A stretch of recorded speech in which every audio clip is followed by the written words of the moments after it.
오늘 예수님께서 탄생하신 이 성탄절 새벽 예배에 가장 먼저 달려나와서 예배 드리고 계시는 우리 모든 성도님들 한 분 한 분 위에 주님의 은혜와 축복이 함께 하시기를 간절히 바랍니다.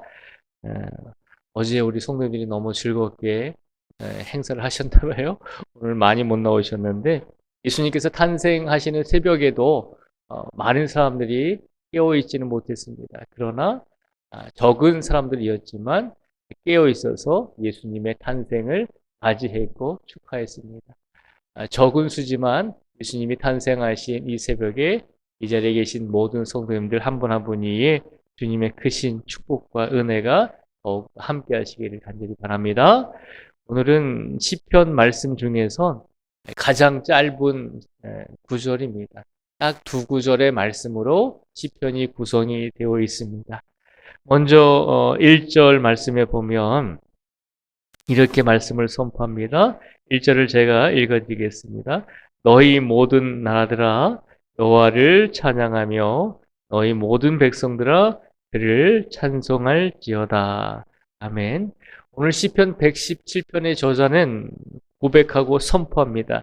너희 모든 나라들아 여호와를 찬양하며 너희 모든 백성들아 그를 찬송할지어다 라고 우리에게 권면합니다. 세상의 모든 나라들아 그리고 세상의 모든 백성들아 하나님을 찬양하며 하나님을 찬송하자라고 선포하고 있습니다. 오늘 복된 성탄절에 오늘 우리에게 이 말씀을 주심으로 우리들뿐만 아니라 이 세상의 모든 나라들과 이 세상의 모든 민족과 백성들이 하나님을 찬양하며 하나님을 찬송하라고 먼저 선포하고 있는 줄 믿습니다. 그러면 오늘 1절에서 왜 모든 나라들과 왜 모든 백성들이 하나님을 찬양하며 하나님을 찬송해야 하는가? 그 이유가 무엇입니까? 라고 물었을 때 오늘 시편 117편의 저자는 두 가지 이유를 우리에게 말하고 있습니다. 세상의 모든 나라들과 세상의 모든 백성들이 하나님을 찬양하며 하나님을 찬송해야 하는 두 가지 이유는 바로 2절 말씀에 보면 나오고 있죠. 우리 2절의 말씀을 같이 다시 한번 감사하는 마음으로 같이 받들겠습니다. 2절입니다. 시작.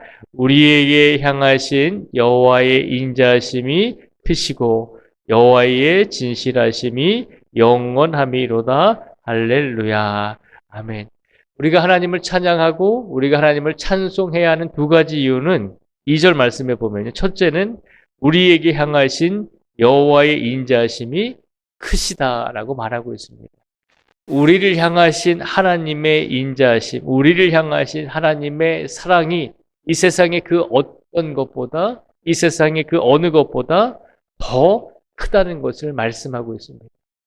우리를 향하신 하나님의 사랑은 우리가 생각하고 있는 것보다 더 큰 사랑으로 우리에게 사랑을 베풀어 주고 계신다는 것입니다. 우리에게 크신 사랑으로 하나님께서 그 사랑을 주고 계시다는 이유가 증거가 어디에 있을까요? 바로 오늘 성탄절에 있잖아요. 우리를 너무나 사랑하셔서 우리가 하나님을 사랑하는 것보다 하나님께서 우리를 더 우리가 생각하는 것보다 더 비교도 안 될 정도로 크신 사랑으로 우리를 사랑하고 계셔서 아들 예수 그리스도를 2000년 전에 이 땅에 보내주셨잖아요. 그것만큼 큰 사랑이 어디 있겠습니까? 더 놀라운 것은 아들을 우리에게 보내주셨을 뿐만 아니라 그 아들을 우리의 영혼을 살리시는데 십자가에서 희생되도록 하나님께서 그렇게 만들어 주셨잖아요. 얼마나 그 사랑이 큰지를 기억하라는 것입니다. 우리가 하나님을 찬송하고 하나님을 찬양해야 하는 이유, 우리가 복된 성탄절에 하나님께 찬양과 찬송을 돌려야 되는 이유는 우리를 향하신 하나님의 크신 사랑이 있기 때문에 우리가 하나님께 영광을 돌리고 이 성탄절에 찬송해야 한다는 것입니다. 오늘 복된 성탄절에 하나님께서 우리에게 베풀어 주시는 크신 사랑에 감사하면서 오늘 온전히 하나님께 찬양과 찬송을 먼저 돌릴 수 있는 우리 모두가 되기를 축복을 드립니다. 또한 2절에서는 우리가 하나님을 찬양하고 우리가 하나님을 찬송해야 해야 하는 두 번째 이유를 말하고 있습니다. 2절 중간절에 보시면요. 여호와의 진실하심이 영원함이로다 라고 말하고 있습니다. 우리가 하나님을 찬양하고 찬송해야 하는 두 번째 이유는 하나님의 진실하심이 영원하시기 때문이다 라고 선포하고 있습니다. 그러니까 하나님께서 진실하시다라고 하는 것은 다른 말로 표현하면 하나님은 신실하신 분이다라고 하는 것입니다. 그 말은 무슨 말인가 하면 하나님께서 한번 약속하신 것은 변치 아니하시고 끝까지 지켜주신다는 것입니다. 하나님께서 우리를 사랑하시잖아요. 하나님께서 우리를 너무너무 크게 사랑하시잖아요. 그리고 그것을 약속해 주셨잖아요. 그 약속을 하나님께서는 변치 아니하신다는 것입니다. 어떤 때도 변하지 않으시나요? 우리가 하나님의 말을 안 듣고 우리가 하나님을 사랑하지 않고 우리가 하나님을 떠나가도 하나님께서는 우리를 사랑하시겠노라고 약속하신 그 언약을 절대 바뀌지 아니하시고 변하지 아니하시고 우리가 어떤 상황 속에 있든지 끝까지 우리를 신실하게 진실하게 변하지 아니하시고 우리를 영원토록 사랑해 주신다는 것입니다. 그 하나님의 사랑이 우리에게 임한 줄 믿습니다. 오늘 우리를 사랑하시는 하나님은 어떤 하나님이십니까? 라고 우리가 질문했을 때 오늘 시편 117편의 저자는 두 가지를 말하고 있습니다.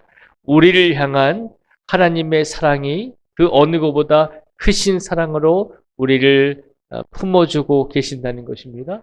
그리고 우리를 사랑하시는 그 하나님의 마음은 절대 변하지 아니하신다는 것입니다. 우리를 향한 하나님의 사랑은 진실하시고 신실하시고 변하지 않는 사랑으로 오늘도 이 시간 우리 모든 성도 한 분 한 분을 사랑하시고 지켜주시고 항상 영원토록 하나님의 사랑이 떠나지 않도록 붙잡아주고 계신다는 것입니다. 오늘 2024년 12월 25일 예수님께서 탄생하신 성탄절입니다. 이 성탄절에 우리가 하나님께서 우리를 얼마나 사랑하시고 하나님께서 우리를 사랑하시는 그 마음을 변하지 아니하시고 영원토록 그 마음을 지켜주고 계셔서 오늘도 우리에게 예수님의 탄생을 허락하셨다는 것을 기억하시고 오늘 복된 성탄절에 우리가 하나님의 사랑을 기억하며 변하지 않는 그 하나님의 마음에 감사하며 온전히 오늘 하루만이라도 우리가 하나님께 진실되게 신실하게 하나님을 찬양하며 하나님을 찬송하며 귀한 예배로 하나님께 영광을 돌릴 수 있는 우리 모두가 되시기를 주님의 이름으로 축복을 드립니다. 그 마음과 그 믿음을 변치 마시고 끝까지 하나님께 영광을 돌릴 수 있는 복된 성탄절이 되기를 다시 한번 주님의 이름으로 축복을 드립니다. 기도하겠습니다.